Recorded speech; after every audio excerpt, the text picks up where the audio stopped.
Jenderal Anomerta Ahmad Yani lahir di Jenar, sebuah daerah di Purworejo, pada tanggal 19 Juni 1922. Ayahnya yakni Sarjo bin Suharyo atau biasa dikenal sebagai M. Wongsorejo, dan ibunya adalah Murtini.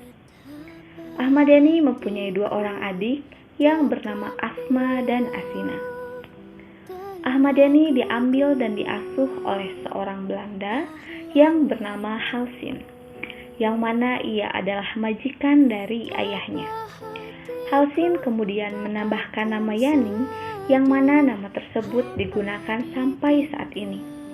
Alasan Halsin mengasuhnya karena ia melihat sosok Yani kecil yang menarik perhatiannya dengan ketenangannya ketika menangani kekacauan di kampungnya.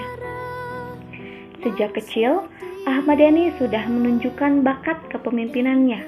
Ia disuapi oleh sejarah-sejarah dari kampung kelahiran.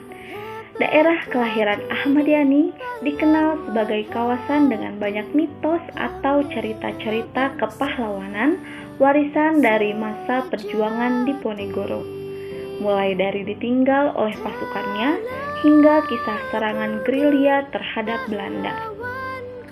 Ahmad Yani dimasukkan ke HIS, Hollands Inland School, di Purworejo oleh Haslin. Ia menempuh pendidikan di sekolah ini di 3 tempat, yakni pada saat kelas 3 HIS di Magelang dan sejak kelas 4 sampai tamat di Bogor. Ahmad Yani tergolong murid yang pintar sekaligus disegani oleh murid lainnya. Karena karakternya yang tenang, pendiam, dan tidak suka dipuji, temannya tahu karena setiap kali ada tantangan yang diberikan kepada Ahmad Yani pasti selalu berani menjawabnya.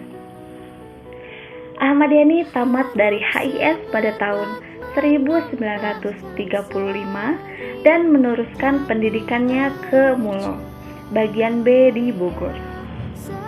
Ahmad Yani tamat dari HIS pada tahun 1935 dan meneruskan pendidikannya ke Mulo bagian B di Bogor. Ahmad Yani berhasil menjadi 3 terbaik di sekolahnya. Setelah tamat pada tahun 1938, prestasi Ahmad Yani membawanya meneruskan pendidikan ke AMS atau Algemene Middelbare School bagian B di Jakarta. Tahun 1940, Ahmad Yani meninggalkan AMS dan mendaftarkan diri sebagai aspiran pada Dinas Topografi Militer. Ia menempuh pendidikan selama 6 bulan di Malang. Ahmad Yani ditugaskan di Bandung pada tahun 1941. Melihat bakat militer yang cukup besar pada diri Biantara ini, menjadikan Ahmad Yani dikirim ke Bogor pada tahun 1941 untuk mengikuti pendidikan militer secara intensif. Pada Januari tahun 1944, Ahmad Yani pindah ke Magelang dan menjalani dinas aktif sebagai Komandan Daichi Shodan Daisan Chudai dari Daini Daidan atau Komandan Seksi 1 Kompi 3 Batalion 2.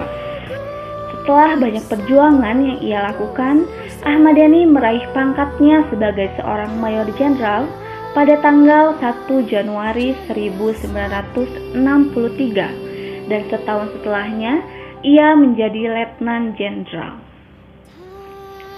Jenderal Ahmad Yani memegang jabatan menteri atau panglima angkatan darat tepat pada saat situasi politik di tanah air tengah mendominasi oleh PKI. PKI berusaha memudahkan cara untuk merebut kekuasaan negara.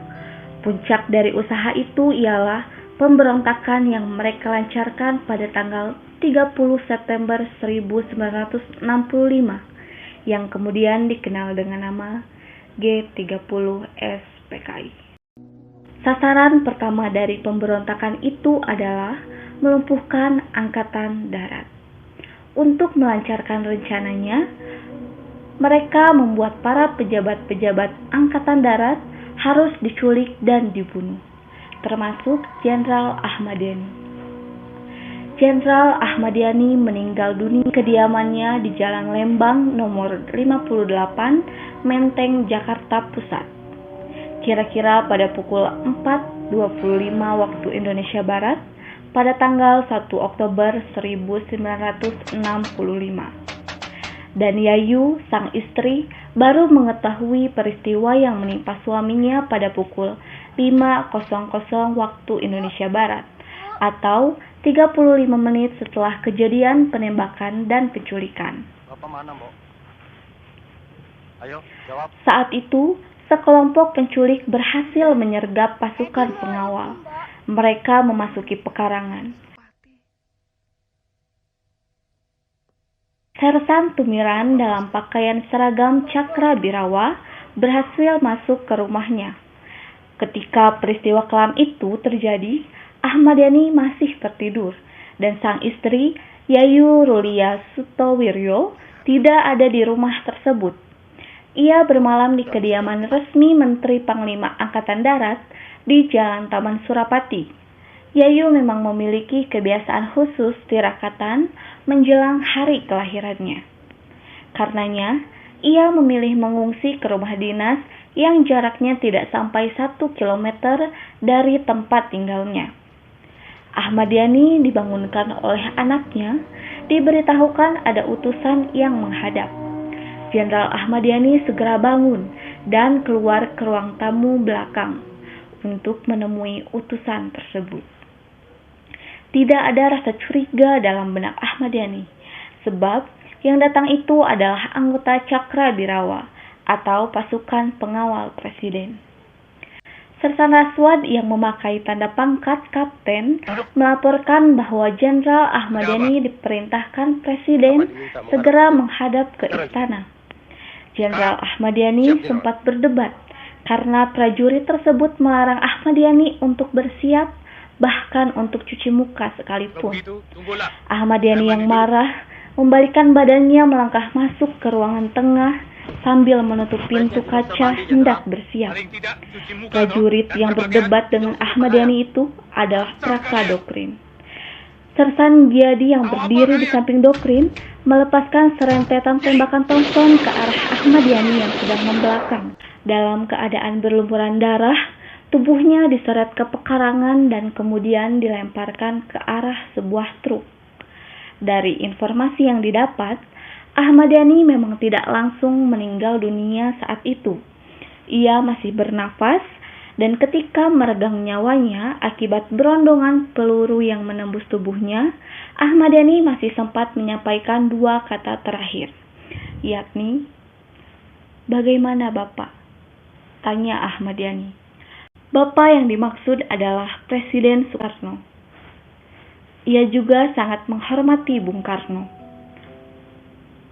Kedekatan Ahmad Yani dan Bung Karno berawal dari perannya saat menumpas PRRI. Ia mendapat perhatian Bung Karno dan pangkatnya dinaikkan menjadi Brigjen. Ahmad Yani bahkan sempat ditawari menjadi KSAD, namun ia menolak karena menghormati seniornya, yakni Gatot Subroto. Dari Jenderal Ahmad Yani, kita bisa belajar bahwa kita harus menjadi sosok pemberani, tegas, rela berkorban, selalu berjuang untuk nusa dan bangsa. Jangan menjadi lemah, dan kita harus tetap menjaga Indonesia kita. Semoga pertumpahan darah di masa lampau dapat menjadi pembelajaran. Oleh Presiden Panglima Tertinggi telah disampaikan perintah kepada saya selaku Menteri Panglima Angkatan Darat maupun selaku Kepala Staf Putih untuk menumpas gerombolan Kahar Mujakar dalam tempo yang sesingkat-singkatnya.